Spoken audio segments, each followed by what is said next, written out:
Israel is one of the smallest countries on Earth, yet it operates one of the most technologically advanced air forces in the world. But how did that happen? In the 1960s, Israel lost its main jet supplier overnight. No aircraft, no spare parts, no backup plan. Instead of surrendering its air power, Israel made a decision that would change its entire defense industry forever. It chose to build its own jets. What followed was decades of engineering development, international partnerships, failed programs, and eventual breakthroughs that produced aircraft flying in Israeli skies today. This is the factual, educational story of how Israel built its own fighter jets, from stolen blueprints to world-class aerospace manufacturing. After Israel declared independence in 1948, its newly formed Air Force relied almost entirely on imported aircraft. In the early years, Israel purchased surplus World War II planes from various countries, including Czechoslovakia and the United States. By the late 1950s and early 1960s, France became Israel's primary defense partner. Israel began operating French-built Dassault Ouragan and Mistral jets, which formed the backbone of the Israeli Air Force. France supplied Israel with the advanced Mirage fighter jet, which proved highly effective during the 1967 Six-Day War. Israeli pilots used the Mirage Al-Kfir to destroy enemy air forces on the ground in a matter of hours, establishing total air superiority. At this point, Israel was completely dependent on French aerospace technology. All maintenance, spare parts, training, and future aircraft procurement ran through France. This dependency would soon prove to be a serious strategic vulnerability. Following the Six-Day War in June 1967, French President Charles de Gaulle imposed a comprehensive arms embargo on Israel. France cited Israel's preemptive military strikes as the reason for this policy shift. The embargo had immediate and serious consequences. Israel had already paid for 50 Mirage V aircraft, but France refused to deliver them. Spare parts for existing Mirage jets stopped flowing. Technical support was cut off. France also froze 5 Israeli missile boats that were being built in French shipyards, though Israel later secretly retrieved them in what became known as the Cherbourg Affair. The embargo forced Israeli military planners to completely reassess their national defense strategy. Relying on a single foreign supplier for advanced military aircraft was no longer acceptable. The Israeli government concluded that the only long-term solution was to develop an independent domestic aerospace manufacturing capability, one that no foreign government could shut down. Israel Aerospace Industries, known as IAI, was originally established in 1953 as Bedek Aviation Company. Its initial role was aircraft maintenance and overhaul. After the French embargo, the Israeli government significantly expanded IAI's mandate and funding. IAI was tasked with reverse engineering and improving upon existing aircraft designs to create locally produced alternatives. Israeli engineers studied the Mirage Ether extensively since Israel still possessed operational examples. In parallel, Israel obtained technical data through intelligence operations, most notably the Franknecht Affair, in which a Swiss engineer provided Israel with detailed manufacturing documents related to the Mirage engine. Israeli engineers used this information to understand jet engine construction at a deep technical level. IAI began building engineering teams, manufacturing facilities, and testing infrastructure. The Israeli government invested heavily in science and technology education during this period, producing graduates who entered the defense aerospace sector. This foundation made all subsequent aircraft programs possible. The Nesher, meaning eagle in Hebrew, was Israel's first domestically produced combat aircraft. It entered service in 1971. The Nesher was essentially a copy of the Dassault Mirage 5, built using technical blueprints that Israel had obtained through intelligence channels. It was powered by the SN7 Atar 9C engine, manufactured locally by IAI under license. The Nesher retained the same airframe and aerodynamic profile as the French Mirage 5, but incorporated Israeli-developed avionics and weapons systems. Approximately 61 Nesher aircraft were produced. They saw significant combat during the Yom Kippur War of October 1973, where Israeli pilots used them effectively against Egyptian and Syrian air forces. The Nesher proved that Israel could manufacture and operate a combat-capable jet domestically.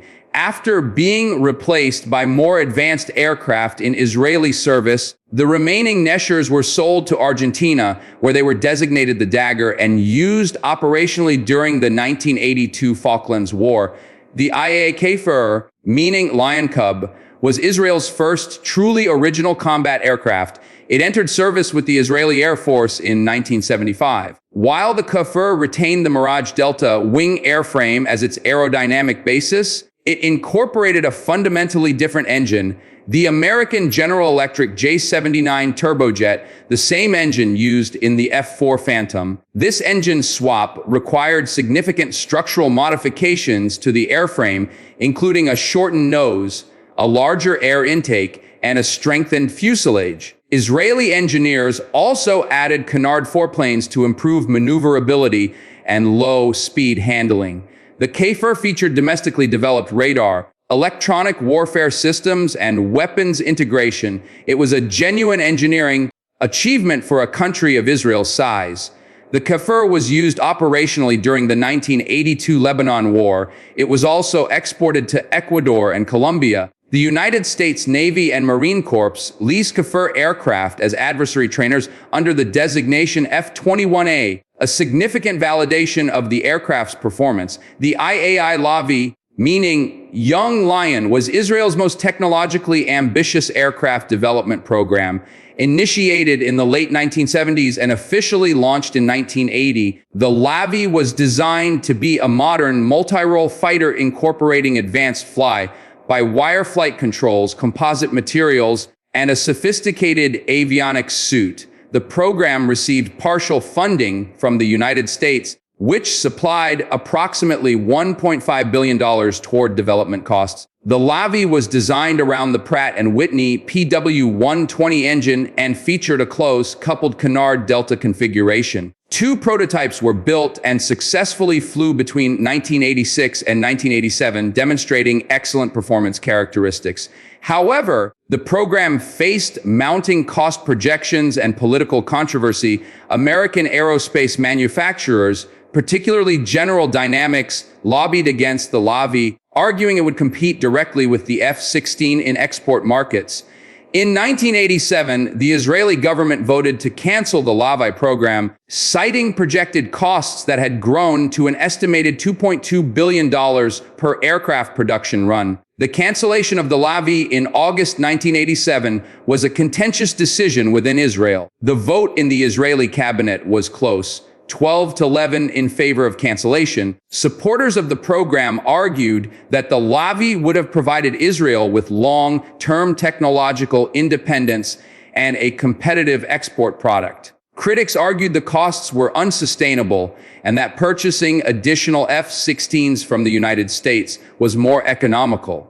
After cancellation, many of the engineers and technologies developed under the Lavi program were transferred to other projects. Significantly, a portion of the Lavi's advanced avionics technology and design expertise reportedly found its way to China's Chengdu J-10 fighter program. Though this claim remains disputed, within Israel, the Lavi's cancellation accelerated investment in unmanned aerial vehicles and electronic systems as alternative areas of aerospace development. The lessons learned during the Lavi program directly informed future Israeli aerospace projects and industrial capabilities. Following the Lavi cancellation, Israel redirected its aerospace engineering expertise toward unmanned aerial vehicles, or UAVs. IA had already developed early drone technology in the 1970s. The Scout UAV, developed in the late 1970s, was used during the 1982 Lebanon War for real-time reconnaissance. This made Israel one of the first countries in the world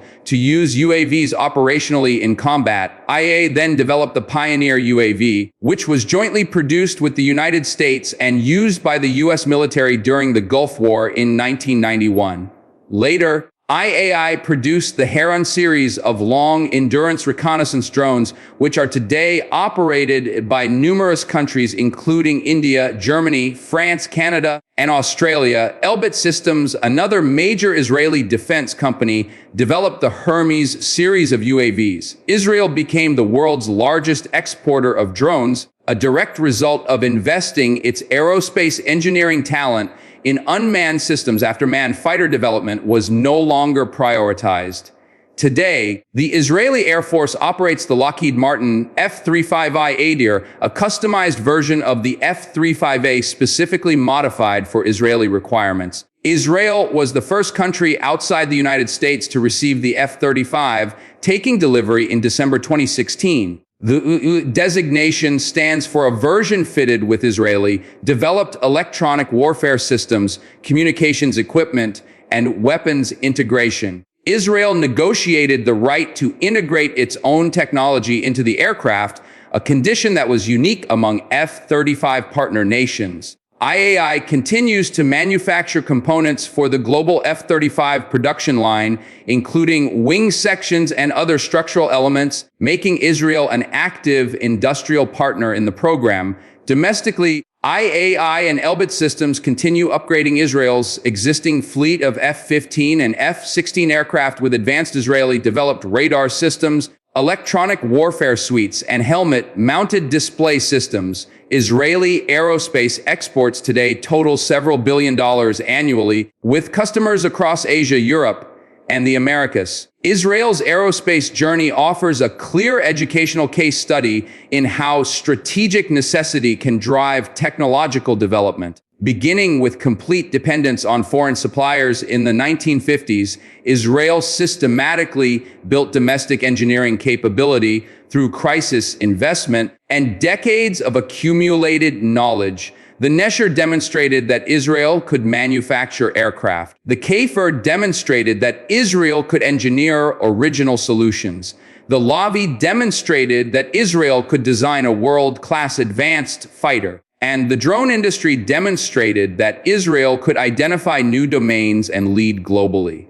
Today, IAI and Elbit Systems are ranked among the world's top defense aerospace companies. Israeli-developed radar systems, electronic warfare technology, and UAVs are operated by militaries worldwide.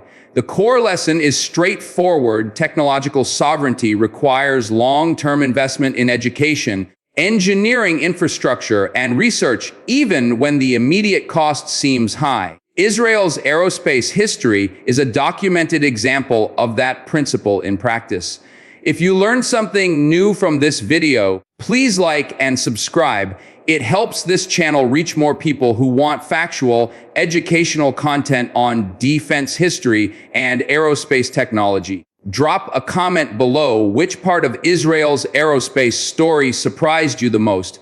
If you want a deeper video on any specific aircraft, the Kfir, the Lavi, or Israel's drone programs, let us know and we'll cover it in detail. Share this video with anyone interested in aviation, military history, or engineering. Knowledge like this deserves a wider audience. See you in the next one.